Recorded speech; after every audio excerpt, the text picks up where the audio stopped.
नागपूर हिवाळी अधिवेशनाला सुरुवात झालेली. आपल्यासोबत माजी विधान परिषदेचे विरोधी पक्ष नेते प्रवीण दरेकर आहेत आणि आता सध्या आमदार पण आहेत.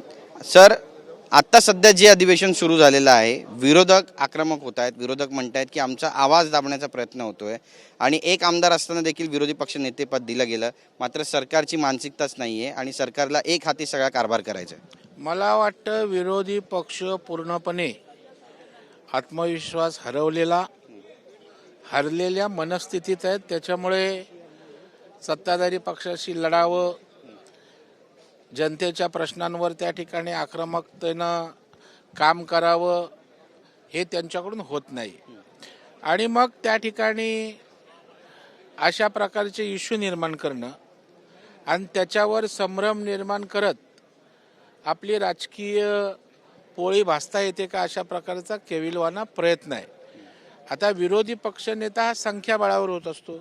आता तुम्हाला जनतेच्या दरबारामध्ये विरोधी पक्षनेता बनवण्या इतपत पण जर संख्याबळ नसेल तर तो आमचा दोष आहे का?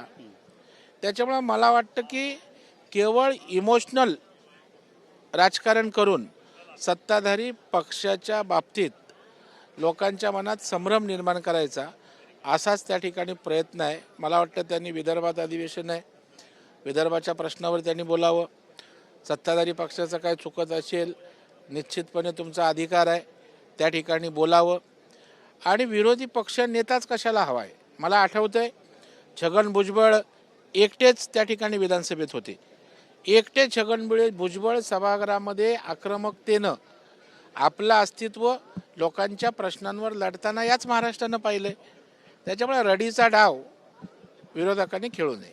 नक्कीच, पण भास्कर जाधव म्हणतात की मी आक्रमक भूमिका घेतो म्हणून विरोधी पक्ष नेतेपद दिलं जात नाहीये. याच दरम्यान आदित्य ठाकरे यांचं देखील नाव पुढे आलं की ते विरोधी पक्ष नेतेपदासाठी त्यांच्या नावाची शिफारस करण्यात आलेली आहे. एकंदरीत ते डिनाय करतात खरं तर या सगळ्या गोष्टींना. पण कसं पाहता, हा सगळा वाद चिघळताना दिसतोय? नाही, आक्रमक काय विरोधी पक्ष नेता असलं तरच भूमिका मांडता येतं असं काय नाही आहे. ते आमदार म्हणून पण आक्रमकतेनं भूमिका त्या ठिकाणी मांडू शकतात. बरं, पहिलं त्या ठिकाणी तुमच्या पक्षात तरी तुमच्यावर विश्वास आहे का ते ठरवा. कारण चिपळूणच्या नगरपालिकेमध्ये त्यांचा नगराध्यक्षाचा एक उमेदवार, विनायक राऊत यांचा नगराध्यक्षाचा एक उमेदवार, म्हणजे पक्ष तरी तुमच्यासोबत आहे का? आता तुम्हाला विरोधी पक्ष नेत्याचं पत्र देऊन जर पुन्हा आदित्य ठाकरे विरोधी पक्षनेता येणार अशा प्रकारचा जर चर्चा असेल तर नेमकं तुम्ही पण ठरवा आपल्याला कोण बनवतंय की काय. नक्कीच, पण वरच्या सभागृहामध्ये संख्याबळ असताना देखील बनवलं जात नाहीये. अधिवेशन सुरू आहे, तुम्ही वरच्या सभागृहाचेच आमदार आहात. काय नेमकी तिथली परिस्थिती आहे? नाही, या संदर्भामध्ये राज्याच्या मुख्यमंत्र्यांनी स्पष्टपणे सांगितलेलं आहे की सभापती या संदर्भात निर्णय घेतील. आणि मला वाटतं माननीय देवेंद्र फडणवीस साहेबांनी लोकशाहीमध्ये, संसदीय प्रणालीमध्ये विरोधी पक्षाला नेहमी स्थान दिलं आहे. किंबहुना त्यांनी विरोधी पक्षाचा आमदार म्हणून किंवा विरोधी पक्षनेता म्हणून उत्तम भूमिका त्या ठिकाणी निभावलेली आहे. आणि त्याच्यामुळं मला वाटतं की ते विरोधी पक्षाचा सन्मान करतील आणि म्हणूनच त्यांनी सभापती योग्य ते निर्णय घेतील असं सुतोवाच केलेलं आहे. वाघ आणि बिबट्याच्या हल्ल्यामध्ये जे मृत्युमुखी पावले त्यांच्या वारसांना सरकार आता नोकरी देणार आहे. हा निर्णय किती मोठा आणि महत्त्वाचा आहे त्या सगळ्यांना ज्यांनी आपले आप्तेष्ट गमावलेत? नाही, खरं आहे की ज्यांचा जीव जातो त्या कुटुंबाला काय त्रास होतो हे ज्याचं जळतं त्यालाच कळतं. आणि अशा वेळेला संवेदनशीलतेनं अत्यंत चांगला असा निर्णय त्या कुटुंबाला दिलासा देणारा अशा प्रकारचा आहे. मी या निर्णयाचं स्वागत करतो, अभिनंदन करतो. शिवसेनेकडून पश्चिम उपनगरामध्ये 3 आमदारांना आता जबाबदारी देण्यात आली आहे. त्यात मुरजी पटेलांचं देखील नाव आहे, प्रकाश सुर्वेंचं नाव आहे आणि दिलीप मामा लांडेंचं नाव आहे. या सगळ्यांना प्रत्येकी 15 ते 20 आमदार निवडून देण्याची जबाबदारी देण्यात आलेली आहे आणि नगरसेवक निवडून देण्याची जबाबदारी देण्यात आली आहे. कसं पाहता याकडे? नाही, आता त्या पक्षात ते आमदार आहेत. आमच्याही पक्षामध्ये आमच्यावर जबाबदाऱ्या वाटून दिलेल्या आहेत. निवडणुका म्हटल्या की जबाबदाऱ्या आल्या आणि त्याच्यामुळं आम्ही महायुती म्हणून एकत्र लढत असताना ते त्यांचे नगरसेवक निवडून आणण्यासाठी व्यूहरचना करतील, यंत्रणा लावतील.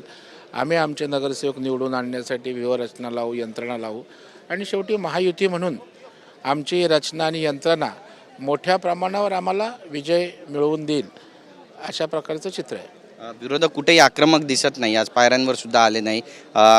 उद्या परवा येणार आहेत की नाही त्याबद्दल देखील साशंकता आहे. कसं पाहता एकंदरीतच, आणि विरोधी पक्ष नेतेपद जोपर्यंत मिळत नाही तोपर्यंत आम्ही आमची भूमिका कशी वटवणार असं वारंवार म्हणतो. विरोधी पक्षामध्ये समन्वयाचा अभाव आहे. त्यांनी पहिला आपापसात समन्वय करावा आणि नंतर त्या ठिकाणी सत्ताधारी पक्षावर बोलावं. जे आपल्या महाविकास आघाडीमध्येच एकोपा नाही, समन्वय नाही, ते आमच्याशी काय लढणार.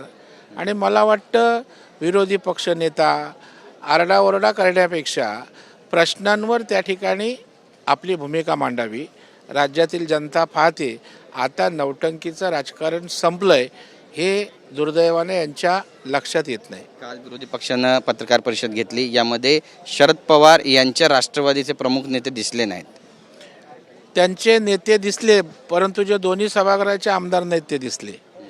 आपले अनिल देशमुख ते सुद्धा त्यांना कुठून तरी घाईगर्दीत बोलवून आणलं, म्हणजे कारण दोनच पक्ष दिसतात, एक पक्ष गेला की काय, अशा प्रकारची यांची अवस्था झालेली आहे. मला वाटतं पहिलं तिघांनी संघटित व्हावं, त्या ठिकाणी भूमिका घ्यावी.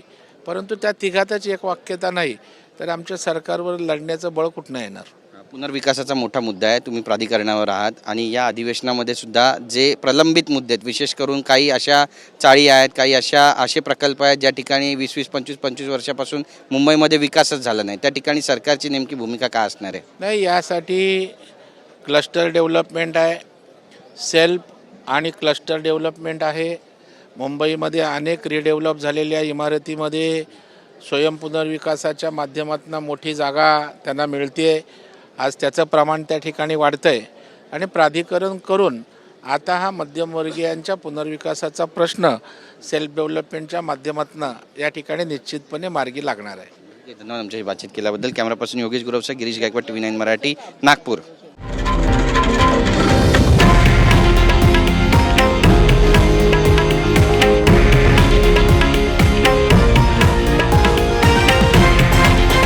हे आहे देशातील नंबर 1 न्यूज नेटवर्क आणि आपण पाहत आहात TV9 मराठी, एकमेव.